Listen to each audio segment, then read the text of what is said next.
कि मैं अररिया नगर परिषद क्षेत्र से मुख्य पार्षद पद का प्रत्याशी हूँ। नामांकन हो चुका है, नामांकन स्वीकृत भी हो चुका है। अब चुनाव शुरू हो रहा है और इस प्रेस कॉन्फ्रेंस में आप सभी मीडिया बंधुओं का बहुत बहुत स्वागत है। अगर हम अररिया नगर परिषद की बात करें तो वो दिन बहुत लोगों को याद होगा जब ये नोटिफाइड एरिया कमेटी था। अनिल बोस साहब स्वर्गीय पहले इसके चेयरमैन बने थे। उसके बाद कई लोग चेयरमैन वाइस चेयरमैन हुए। हाजी यासीन साहब मरहूम हुए, हसीबुद्दीन साहब एडवोकेट मरहूम वो हो गए, फिर हंसराज चचा हो गए, वो भी अभी दुनिया में नहीं रहे हैं। मैं उन सबको अपनी श्रद्धांजलि और खराज अक़ीदत पेश करता हूँ। हंसराज साहब के बाद, हंसराज प्रसाद जी जो थे, उसके बाद ऐसा नहीं लगा कि नगर परिषद जो है वो नगर परिषद रह गया, इसकी गरिमा ख़त्म हुई चली गई। सबसे पहली बात तो ये है कि जो विकास कार्य हुए उससे आप सब मीडिया बंधु वाकिफ़ हैं। उस विकास कार्य का नमूना आप रोज़ शहर में देखते हैं और विडंबना ये है कि जो इस तरह के विकास कार्य के जिम्मेदार हैं, जिनके ज़माने में 70 दुकानें बन करके आज तक वो अलॉट नहीं हुई किसी को हॉस्पिटल के कैंपस में, आज तक एक सार्वजनिक शौचालय नहीं बन पाया, उसमें से लोग फिर मुख्य पार्षद के प्रत्याशी हैं। विडंबना ये है और वही विकास के दावे कर रहे हैं, जिनके चलते इस तरह का विकास हुआ कि लोग मुसीबत में हैं। आप ये बताइए कि ऐसा नाला बना जिसका पानी, नाले का पानी सड़क पे आ रहा है, नाले का पानी घरों में घुस रहा है।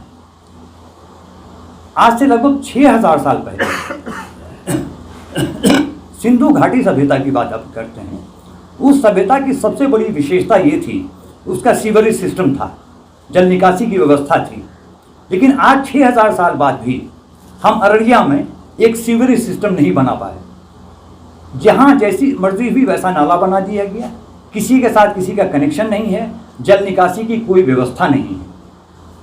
विकास का ये आलम है कि कहीं भी सार्वजनिक शौचालय नहीं है। हमारे शहर में गांव से हज़ारों की संख्या में लोग आते हैं, महिलाएं भी आती हैं, उनके लिए बहुत बड़ी मुसीबत है। वो क्या करें? तो क्या ये मुमकिन नहीं था कि ये नगर परिषद एक सार्वजनिक शौचालय नहीं बना पाता? इसमें क्या दिक्कत थी? लेकिन लोगों ने नहीं सोचा। हरियाली मार्केट का मामला आप लोगों को पता है कि हरियाली मार्केट में क्या हुआ? पैसों को किस तरह से बंदरबाट हुआ, वो जस का तस मामला पड़ गया। अब कहा जाता है केंद्र सरकार और राज्य सरकार के बीच में है। आप अगर बात कीजिए सड़कों की, अधिकांश सड़कें जर्जर हैं। नाले बने तो नाले के स्लैब टूट जाते हैं कुछ दिनों में। मेरा सवाल ये है कि जो चेयरमैन रहे इस अवधि में, उन्होंने क्या किया? अगर कहीं नाला त्रुटिपूर्ण बन रहा था तो ये चेयरमैन की, ये मुख्य पार्षद की जिम्मेदारी थी कि उनको ये देखना चाहिए। आप कचरा उठाओ की बात करते हैं तो कचरा उठाओ कैसे हो रहा है? एक जगह से कचरा उठाया जाता है, कहीं और सड़क किनारे डंप कर दिया जाता है। आप रानीगंज रोड चले जाइए, आपको सड़क किनारे कचरा मिल जाएगा। कचरा वेस्ट डिस्पोजल जिसको कहते हैं, कचरा निस्तारण, उसकी कोई व्यवस्था आज तक नगर परिषद नहीं कर पाया है। जबकि बहुत पहले इसके लिए भी ज़मीन खरीदी गई थी, उसमें भी क्या तकनीकी पेच फंसा, क्या घपला घोटाला हुआ, वो मामला जस का तस रह गया। ज़मीन ली भी गई, फिर वापस की गई, फिर क्या हुआ कुछ पता नहीं चला। पारदर्शिता का बिल्कुल अभाव है और नगर परिषद की गरिमा साख को धक्का पहुंचा है। नगर परिषद पूरी व्यवस्था पर, पूरे सिस्टम पर से अररिया के लोगों का विश्वास उठ चुका है। बहुत सारी समस्याएं हैं। स्ट्रीट लाइट जो लगा उसके साथ भी यही समस्या हुई, उसमें भी घपले घोटाले हुए। हरियाली मार्केट का आप देख ही रहे हैं क्या हुआ। नाला निर्माण में मीडिया की रिपोर्ट कहती है पिछले 15-20 सालों में 50 करोड़ रुपए खर्च हुए। तो 50 करोड़ रुपए का क्या हुआ? वो किस तरह का नाला बना? तो इसके क्या आज तक नगर परिषद ने कोई मास्टर प्लान तैयार नहीं किया कि नगर का विकास कैसे होगा। कोई प्रवेश द्वार नहीं है। जहाँ पर के ये पता चले कि आप औरैया नगर परिषद में दाखिल हो रहे हैं, एंटर कर रहे हैं। किसी वार्ड का कोई साइन बोर्ड नहीं, कोई संकेत नहीं है कि ये किस वार्ड का हिस्सा है, कहीं पर भी। बस स्टैंड की व्यवस्था उसी तरह चरमराई हुई है, सड़क पे बस स्टैंड है। आप देखिए कि किस तरह का विकास हुआ है कि अगर वार्ड 29 की बात करें तो वार्ड 29 का जो मरिया टोल है, वहाँ लोग आज भी नाव के सहारे आते जाते हैं। पूरा बस्ती जो है उस हिस्सा बाढ़ग्रस्त है, कोई व्यवस्था नहीं हुई है। अगर कचरा सफाई की व्यवस्था होती भी है तो शहर के कुछ हिस्सों में होती है, घटियारी में क्यों नहीं होती, रहीकपुर में क्यों नहीं होती, वहाँ सफाई कर्मी क्यों नहीं जाते, गिदरिया में क्यों नहीं होता। मेरा ये सवाल है कि आखिर ये नगर परिषद किस तरह का काम कर रही है, क्यों नहीं पारदर्शिता है नगर परिषद में, क्यों लोग काम नहीं करना चाहते हैं। जो लोग चेयरमैन रहे पिछले 10-15 सालों, वो क्या कर रहे हैं, उनको जवाब देना होगा। जनता उनसे सवाल पूछेगी कि आज आप विकास के नाम पे चुनाव लड़ रहे हैं, तो जो विकास आपने किया है वो विकास सबके सामने है। अब बताइए कि फुटकर दुकानदारों के लिए कोई व्यवस्था नहीं हो पाई। जो फुटकर दुकानदार हैं उसके लिए कोई वेंडिंग जोन तो बना देते, आप एक व्यवस्था कर देते कि लोग वहां बैठ के अपना सामान बेचते, 200-250 रुपये कमा के रोज दिन में लेके जाते, लेकिन उनकी कोई व्यवस्था नहीं है। ट्रैफिक के जाम की अलग व्यवस्था है, आए दिन ट्रैफिक जाम एक छोटे से शहर में लगा करता है। चांदनी चौक चले जाइए, अस्पताल के पास चले जाइए, उसकी कोई व्यवस्था नगर परिषद नहीं कर पाया। इससे कैसे निजात मिले। ऑटो स्टैंड, टोटो स्टैंड की कोई व्यवस्था आज तक नहीं हो पाई। हमेशा ये प्लान बनता रहा कि ऑटो स्टैंड होगा, टोटो स्टैंड होगा। एक मामला ये है, हालांकि शायद वो नगर परिषद का नहीं आता हो, लेकिन नगर का है, ये शवदाह गृह है।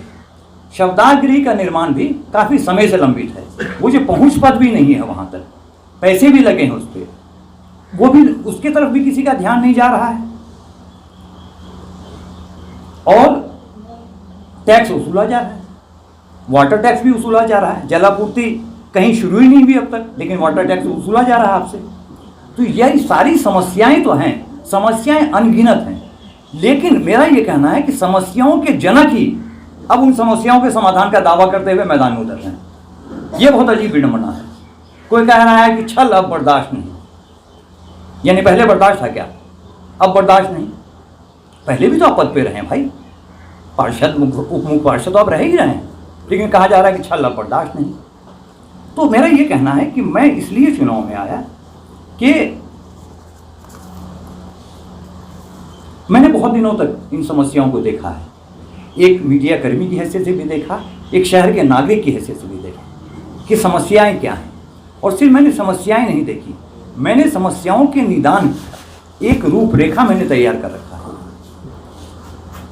अगर मैं आप लोगों के से जनता ने मुझे आशीर्वाद दिया अपना और मैं जीत कर मुख्य पार्षद बन पाया, तो मेरा एक पूरा मैनिफेस्टो है जो आज मैंने जारी किया है। मैं इसके आधार पे काम करूंगा, इसके अलावा भी अन्य काम जो है वो मैं करूंगा। लेकिन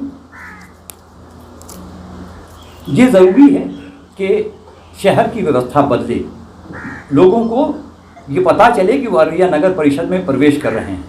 साफ सफाई की समुचित व्यवस्था हो, शौचालय बनना बहुत ज़रूरी है। चिल्ड्रन पार्क नहीं है, बच्चों के खेलने के लिए कोई चिल्ड्रन पार्क नहीं है, बुजुर्गों के लिए कोई पार्क नहीं है। अब तक किसी ने ध्यान नहीं दिया कि ये ज़रूरी चीज़ें हैं। अनुमंडल की लाइब्रेरी है, आप जाके देखिए उसकी क्या व्यवस्था है। वहाँ प्रशासन की तरफ से अखबार भी नहीं आता, एक मैगजीन नहीं आता।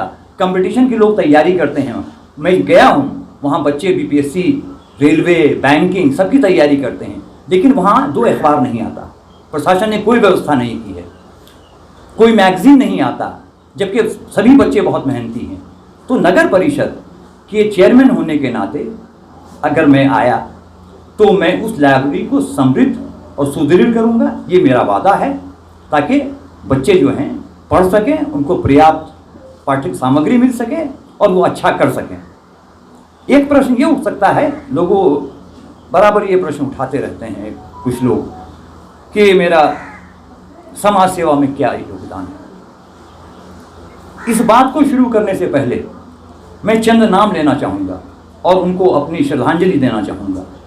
एक नाम है प्रोफेसर अशोक झा का, दूसरा नाम है जिला लोक अभियोजक स्वर्गीय महेश्वर प्रसाद शर्मा जी का, तीसरा नाम है हंसराज प्रसाद जी का, चौथा नाम है हारून रशीद गाफिल साहब का।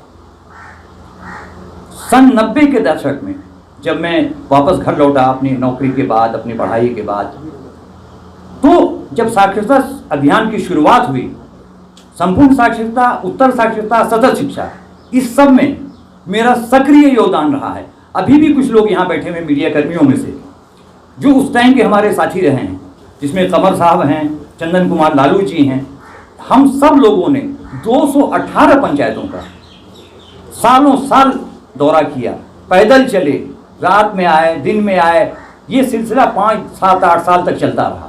क्या आप इसको समाज सेवा में नहीं गिनेंगे? जो लोग ये सवाल उठा रहे हैं कि मेरा समाज सेवा में क्या योगदान है। दूसरी बात, जब अररिया अगर पल्स पोलियो मुक्त हुआ है तो मुझे गर्व है कि मेरा भी उसमें योगदान रहा है। जब WHO यहाँ का कार्यालय खुला और WHO ने एक्सटर्नल मॉनिटर रखा तो मुझे एक एक्सटर्नल मॉनिटर रखा गया। उसमें कई लोग हैं, यहाँ दीपक दास जी भी हैं, इसराइल साहब भी हैं, वो सारे लोग एक्सटर्नल मॉनिटर रह चुके हैं। उनसे पूछिए कि पल्स पोलियो अभियान में, जिले को पोलियो मुक्त करने में हम लोगों का क्या योगदान रहा है। लोग सवाल करते हैं कि सामाजिक योगदान मेरा क्या है, सामाजिक कार्य क्या है। उनसे पूछिए कि सामाजिक कार्य की परिभाषा क्या है। उनसे कहिए कि उनके सामाजिक कार्य की उनकी क्या समझ है। पहले समझ विकसित करें, फिर मुझसे ये सवाल पूछें कि मेरा सामाजिक कार्य क्या है। और अगर पल्स पोलियो में मेरे योगदान की बात करनी है तो मैं आपको नंबर देता हूं। अभी WHO के स्टेट हेड हैं डॉक्टर परेश कंथारिया, गुजरात के हैं, पहले अररिया में SMO थे। आप उनसे फोन करके पूछिए कि परवेज आलम का पल्स पोलियो अभियान में क्या योगदान है।